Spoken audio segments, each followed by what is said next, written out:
Hello everyone, welcome to our channel AJ pharmacy.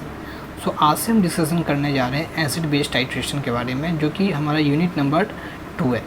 So unit number 2 में हम discussion करेंगे, जो कि हमारा लेक्चर नंबर 1 होगा। इसमें डिस्कशन करेंगे हम एसिड बेस के बारे में, इसके डिफरेंट कॉन्सेप्ट्स के बारे में, थ्योरीज़ के बारे में। देन हम डिस्कशन करेंगे के के बारे में, पी के बारे में एंड पीएच के बारे में।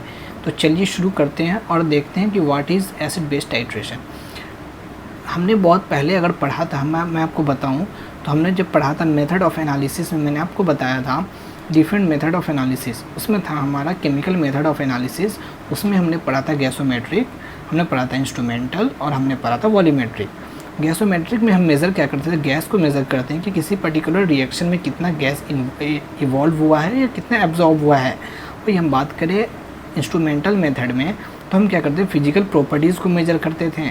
जैसे फॉर एग्जांपल हमने मेज़र करना है इलेक्ट्रिकल पोटेंशियल, तो हम उसमें यूज जो करते तो हमारा होता था पोटेंशियोमीटर। हमें मेज़र करना है इलेक्ट्रिकल कंडक्टेंस, तो हमारा जो डिवाइस होता था वो हमारा होता था कंडक्टोमेट्री। उसी तरह हम बात करें वॉल्यूमेट्रिक में, तो हम इसमें क्या करते हैं, मेज़र वॉल्यूम को मेज़र करते हैं। और इसी वॉल्यूमेट्रिक मेथड ऑफ एनालिसिस में हमारा आता है एसिड बेस टाइट्रेशन। तो चलिए शुरू करते हैं और देखते हैं what is acid base titration. तो एसिड बेस टाइट्रेशन में अगर आप ध्यान से देखोगे तो यहाँ पे दो वर्ड है, एसिड एंड बेस, जिससे हम बहुत ज़्यादा फेमिलियर हैं। जो हमारा टाइट्रेशन होता है उसको थोड़ा देर के लिए अगर नेगलेक्ट करो तो जो हमारा एसिड होगा और बेस होगा, इसकी जो रिएक्शन होगी और इससे हम ड्रग के एनालिसिस करेंगे, उसको हम बोलेंगे एसिड बेस टाइट्रेशन। तो हम यहाँ ये बात बोल रहे हैं कि हमारा एक एसिड है जो कि हमारा ए है और हम वहाँ पे ले रहे हैं बेस, दूसरा हम क्या ले रहे हैं, बेस, और उसकी रिएक्शन करा के हम ड्रग की एनालिसिस कर रहे हैं। इसी चीज़ को हम क्या बोल रहे हैं, एसिड बेस टाइट्रेशन। अच्छा, इस रिएक्शन को हम दूसरा नाम भी दे सकते हैं। इस रिएक्शन को हम नाम दे सकते हैं न्यूट्रलाइजेशन रिएक्शन। इसका नाम हम दे सकते हैं न्यूट्रलाइजेशन रिएक्शन। ओके, इसको हम बोल सकते हैं न्यूट्रलाइजेशन रिएक्शन, क्योंकि यहाँ पे बन क्या रहा है, यहाँ बन रहा है salt plus water, salt plus water. Okay, so हम इसको क्या बोल सकते हैं, न्यूट्रलाइजेशन रिएक्शन। और इसी एसिड बेस टाइट्रेशन को हम दूसरा नाम दे सकते हैं न्यूट्रलाइजेशन टाइट्रेशन। हम क्या करेंगे, कुछ एसिड्स एंड बेस को लेंगे और इस रिएक्शन को समझने की कोशिश करेंगे। तो हम एक एसिड ले रहे हैं, जो कि है हमारा HCl, that is hydrochloric acid, और उसके साथ हम ले रहे हैं एक बेस, डैट इज NaOH। हमने इसकी इन दोनों की रिएक्शन कराई और जो हमारा प्रोडक्ट बन रहा है वो बन रहा है NaCl प्लस वाटर। ये भी हमारा क्या है, एक न्यूट्रलाइजेशन रिएक्शन है। और इस रिएक्शन की एप्लीकेशन करके हम किसी ड्रग की एनालिसिस कर रहे हैं या टाइट्रेशन कर रहे हैं, इसी चीज़ को हम बोल देंगे एसिड बेस टाइट्रेशन। एक और एग्जांपल ले लेते हैं। फॉर एग्जांपल हमने ले लिया है एसिटिक एसिड CH3COOH, और हमने लिया है बेस जो है हमारा NaOH, और हमने इसकी रिएक्शन करा के जो हमारा जो प्रोडक्ट बनेगा वो बनेगा sodium acetate CH3COO Na + H2O। और इस रिएक्शन का यूज करके हम किसी ड्रग की एनालिसिस कर रहे हैं, तो इसी चीज़ को भी हम क्या बोल सकते हैं, एसिड बेस टाइट्रेशन या न्यूट्रलाइजेशन टाइट्रेशन। तो हमने इस चीज़ को समझा। ओके, अब हम क्या करेंगे, जो बेसिक कॉन्सेप्ट है एसिड बेस के बारे में, उस चीज़ को देखेंगे और उसकी समरी के बारे में समझेंगे। जैसे हम जानते हैं कि हमारी क्या होती है, 3 थ्योरीज़ है एसिड एंड बेस के बारे में। तो पहला थ्योरी हम देख लेते हैं और इसकी समरी को समझते हैं। पहला थ्योरी था हमारा आर्हेनियस थ्योरी। इस थ्योरी के अनुसार जो हमारा एसिड होगा वो कैसा होगा, हाइड्रोजन आयन डोनर। वही हम बात करें बेस की, वो होगा हमारा हाइड्रोक्साइड आयन डोनर। वही हम बात करें ब्रॉन्स्टेड-लॉरी थ्योरी के अनुसार जो हमारे एसिड होंगे वो होंगे हमारे प्रोटोन डोनर। वही हम बात करें बेस की, वो हमारे कैसे होंगे, वो हम आएंगे प्रोटोन एक्सेप्टर। वही हम बात करें ल्यूइस थ्योरी के अनुसार जो हमारे एसिड्स होंगे वो होंगे हमारे इलेक्ट्रॉन पेयर्ड एक्सेप्टर। वही हम बात करें बेस की, वो हमारे होंगे इलेक्ट्रॉन पेयर्ड डोनर। तो हमने इस चीज़ को देखा एसिड बेस की थ्योरीज़ के बारे में। अब हम कुछ कॉन्सेप्ट को समझेंगे, क्या हमारे के क्या होता है, ये पीके क्या होता है, और इस पीके का क्या रिलेशन होता है पीएच के साथ। ओके, तो हम कंसीडर कर रहे हैं। अच्छा, हम इस चीज़ को पहले देख लेते हैं कि अगर हम बात करें ब्रॉन्स्टेड-लॉरी थ्योरी के अनुसार जो हमारे जो प्रोटॉन डोनर होते हैं जो हमारे प्रोटोन डोनर होते हैं वो कौन से होते हैं? वो हमारे एसिड्स होते हैं, वो हमारे एसिड्स होते हैं। वही हम बात करें प्रोटोन एक्सेप्टर्स की, वो कौन से होते हैं? हम बात कर रहे हैं प्रोटोन एक्सेप्टर्स, वो कौन से होते हैं? वो होते हैं हमारे बेस, वो होते हैं हमारे बेस। इसका मतलब ये जो H+ आयन दे रहे हैं सॉल्यूशन के अंदर, जो H+ आयन दे रहे हैं वो क्या है? हमारे एसिड्स, वो हैं हमारे एसिड्स। और जो सॉल्यूशन के अंदर OH- दे रहे हैं वो क्या है हमारे? वो है हमारे बेस, वो है हमारे बेस। अच्छा, यहाँ पे एक और बात आ जाता है, जो सॉल्यूशन के अंदर क्या होते हैं वीक एसिड और वीक बेस। जो सॉल्यूशन के अंदर H+ की कंसंट्रेशन ज़्यादा दे रहे हैं और जो सॉल्यूशन के अंदर H+ आयन की कंसंट्रेशन कम दे रहे हैं। जो ज़्यादा दे रहे हैं हम उनको बोलेंगे स्ट्रॉन्ग एसिड, हम उनको बोलेंगे स्ट्रॉन्ग एसिड। और जो H+ की आयन की कंसंट्रेशन कम दे रहे हैं सॉल्यूशन के अंदर वो हो जाएंगे हमारे वीक एसिड्स। वो कैसे हो जाएंगे? हमारे वीक एसिड्स। ओके, अब हम क्या समझेंगे के क्या होता है। तो हम कंसीडर कर रहे हैं एक एसिड्स के बारे में। मान लो हमने कंसीडर किया एक एसिड जो कि है हमारा Ha, हमने उसको ले लिया है एक्वस मीडियम में, डैट इज H2O। हमने उसकी क्या कराई है? डिसोसिएशन कराई है, तो वो टूटा है हमारा H3O+ में, H3O+ में प्लस A- में। ओके, तो अब हम क्या देख रहे हैं कि ये क्या हुआ? एसिड का डिसोसिएशन होने के बाद ये जो H3O+ है यही हमारा H+ को हमने H3O+ में रिप्रेजेंट किया है। अब हम देखते हैं, अब ये जो रिएक्शन है ये 100% कंप्लीट नहीं होती, 100% डिसोशिएट नहीं होती। ये एक इक्विलिब्रियम पे जाके क्या होती है? इक्विलिब्रियम मेंटेन कर लेती है, जहाँ पे rate of forward direction rate of backward reaction के क्या हो जाता है? इक्वल हो जाता है। अब हम यहाँ पे क्या निकालेंगे? KEQ, that is equilibrium constant, KEQ। तो KEQ हमारा यहाँ पे क्या हो जाएगा? H3O+, हम बात कर रहे हैं H3O+ A- divided by HA, divided by HA। अच्छा, तो हमने ये बोला कि जो KEQ होगी वो क्या होगा? Concentration of product divided by concentration of reactant. ये जो KEQ है, इस KEQ को हम दूसरा नाम देते हैं, इसको हम बोलते हैं इक्विलिब्रियम कांस्टेंट। इसको हम बोलते हैं इक्विलिब्रियम कांस्टेंट। हमने इसको बोला है इक्विलिब्रियम कांस्टेंट। अच्छा, ये जो डिसोसिएशन हुआ है ये किसकी वजह से हुआ है? ये हुआ है हमारे एसिड्स की वजह से। ये हमारा हुआ है एसिड्स की वजह से, इसलिए इसका हमने दूसरा नाम दे दिया। KEQ को ना लिख के हम उसको KA लिखते हैं। और ये जो KA है, यहाँ पे जो A है ये रिप्रेजेंट करता है एसिड्स को। और इसीलिए हम यहाँ पे अब जो नया हमने मॉडिफाई कर दिया उसको बोल दिया KA, KEQ की जगह। और इसको हम बोलते हैं डिसोसिएशन कांस्टेंट,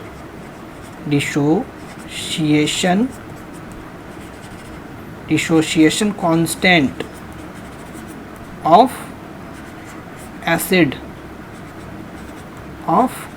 एसिड, हम बोल रहे हैं इसको dissociation constant of acid, equilibrium constant को ना बोल के। और इसका दूसरा नाम एक और हम बोल सकते हैं, उसको बोल सकते हैं हम आयोनाइजेशन कांस्टेंट।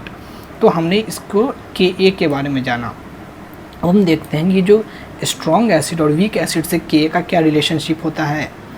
तो हम बात कर रहे हैं केस नंबर फर्स्ट। तो हम बोल रहे हैं कि हम अभी एक चीज़ को मान के चल रहे हैं कि जो हमारा रेट ऑफ डिसोसिएशन है वो कम है। रेट ऑफ डिसोसिएशन कम होने का मतलब ये है कि रेट ऑफ जो बैकवर्ड रिएक्शन है वो ज़्यादा है, रेट ऑफ फॉरवर्ड रिएक्शन कम है। तो हम क्या मान रहे हैं? डिसोसिएशन कम है। तो हम एक एसिड ले लेते हैं, डैट इज HA।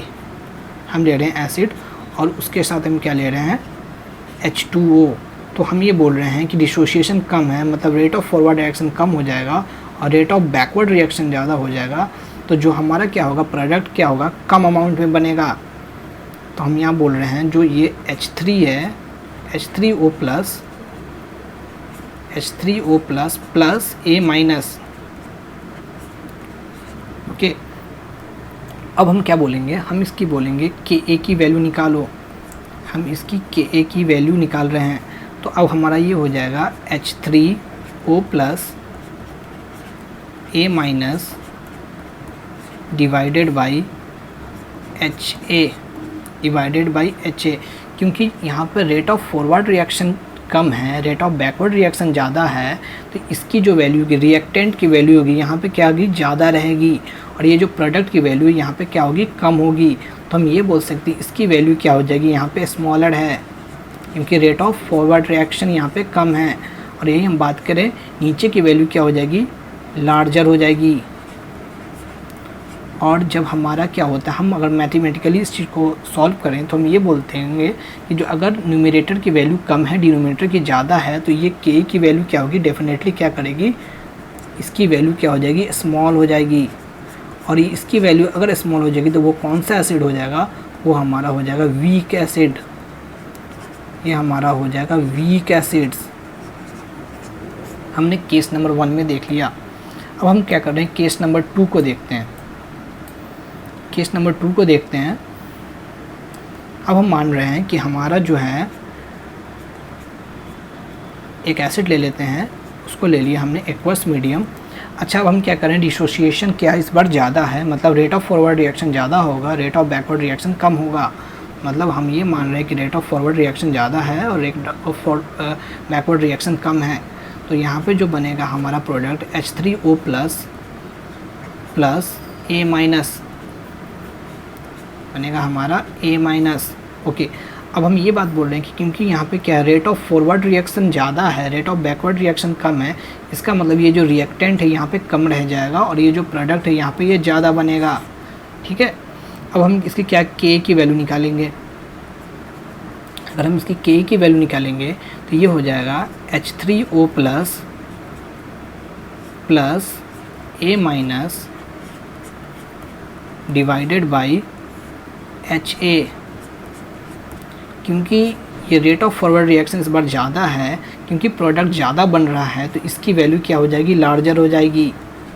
इसकी वैल्यू लार्जर हो जाएगी और इसकी वैल्यू क्या हो जाएगी, स्मॉलर हो जाएगी।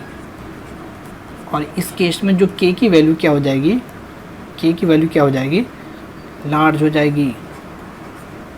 K की वैल्यू अगर लार्ज हो गई तो जो हमारा एसिड होगा वो कैसा होगा, ये हमारा एसिड हो जाएगा स्ट्रॉन्ग एसिड। ये हमारा एसिड हो जाएगा स्ट्रॉन्ग एसिड। ये हमारा एसिड कैसा हो जाएगा, स्ट्रॉन्ग एसिड। तो हम यहाँ से एक इन्फेरेंस निकाल पाएंगे, अगर K की वैल्यू बढ़ेगी तो हमारी कौन सी एसिड होगी, वो होगा हमारा स्ट्रॉन्ग एसिड, स्ट्रॉन्ग एसिड। और K की वैल्यू अगर घटती है तो हमारा कौन सा एसिड होगा, वीक एसिड, वीक एसिड्स। ठीक है, अब हम क्या कर रहे हैं, अब हम समझते हैं ये pK क्या होता है, ये pK क्या होता है।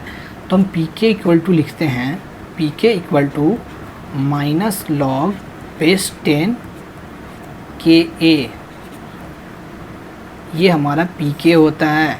Ka में हमने क्या कर दिया, माइनस लॉग बेस 10 लगा दिया, ये हमारा pK हो गया। अगर हम यहाँ से माइनस साइन को हटाएं तो हम एक और यहाँ से रिजल्ट निकालेंगे। अगर K की वैल्यू बढ़ेगी, Ka की वैल्यू बढ़ेगी तो pK की वैल्यू क्या हो जाएगी, यहाँ पे घट जाएगी।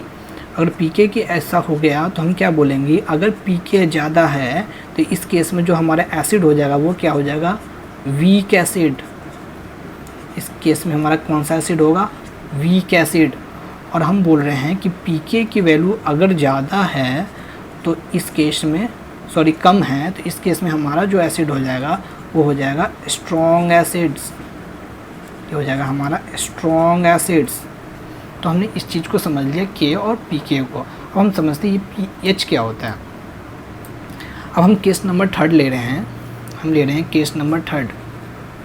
केस नंबर 3, केस नंबर 3 में हम क्या ले रहे हैं कि जो डिसोसिएशन है वो 50% हो रहा है। तो चलो हम एक एसिड ले लेते हैं, हम एक एसिड ले लेते हैं। हमने ले लिया है एक एसिड HA और हमने उसको ले लिया एक्वस मीडियम में। और हम अब बोल रहे हैं कि जो डिसोसिएशन हो रहा है वो 50% हो रहा है। तो जो हमारा H3O प्लस बनेगा इस रिएक्शन को कर देते हैं कंप्लीट।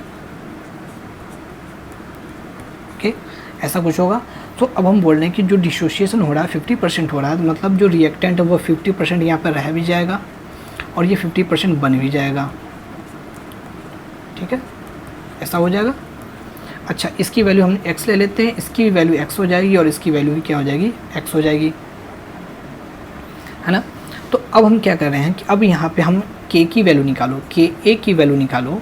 तो Ka की वैल्यू क्या हो जाएगी, concentration of product divided by concentration of reactant, इन दोनों का मल्टीप्लाई डिवाइडेड बाय इसका division, that is x into x divided by x। So ये x से x कैंसिल हो जाएगा और ये जो K हो जाएगा ये हो जाएगा हमारा x के बराबर। और हमने यहाँ जो x लिया वो क्या लिया, H3O+। तो हम ये बोल रहे हैं कि जो हमारा Ka है वो किसके बराबर हो गया, H3O+ के, H3O+ के। और H3O+ को ही हम क्या बोल रहे हैं, H+, इसी को हम क्या बोल रहे हैं, H+। अब हम क्या करेंगे, Pk की वैल्यू में हम इस चीज़ को पुट करेंगे। मान लो हम बोल रहे हैं कि जो हमारा Pk था वो था हमारा -log⁻10 Ka, और ये जो K की वैल्यू हमें क्या मिली है, H+। हम इस चीज़ को क्या कर देंगे, यहाँ पुट कर देंगे, तो -log⁻10 H+। और इसी चीज़ को हम क्या बोलते हैं, pH बोलते हैं। और इसी चीज़ को हम क्या बोलते हैं, pH बोलते हैं। तो हम इस चीज़ को ये बोल सकते हैं कि अगर किसी एसिड का डिसोसिएशन 50% हो रहा है तो उस टाइम में Pk की वैल्यू pH के बराबर हो जाएगी। और इसी चीज़ को एक्सप्लेन किया था हेंडरसन-हेज़ेल-बॉच इक्वेशन ने। ओके, सो हम इस चीज़ को समझ सकते हैं इस तरीके से। और अब हम बात करते हैं pH और Pk के बीच का छोटा सा डिफरेंस। pH एंड Pk का छोटा सा डिफरेंस देखते हैं। ठीक है, ये जो pH होता है ये कैसी वैल्यू होती है, ये होती है हमारी वेरिएबल वैल्यू, ये होता है हमारा वेरिएबल वैल्यू। और हम Pk की बात करें तो ये हमारा होता है कांस्टेंट वैल्यू। हम ये बोल रहे हैं कि मान लो कि हमारा एक कंसनट्रेटेड एसिड है उसकी pH अलग होगी और एक डाइल्यूट एसिड है उसकी pH अलग होगी, लेकिन जो Pk होता है एक एसिड का आइडेंटिटी होता है। तो ये चीज़ आपको पता होनी चाहिए pH एंड Pk के बारे में। Pk को हम क्या कर सकते हैं, डिफ़ाइन कर सकते हैं, Pk is the value of pH eight which any acid और बेस विल आयोनाइज। और इसी तरह से हम आयोनाइजेशन को भी समझ सकते हैं। तो ये हमारा था लेक्चर नंबर 1 जिसमें हमने डिस्कस किया K, pH एंड Pk के बारे में। नेक्स्ट लेक्चर में अब हम डिस्कस करेंगे लॉ ऑफ मास एक्शन के बारे में। तब तक के लिए please like this video, share with your friends and subscribe to our channel. Thank you so much guys.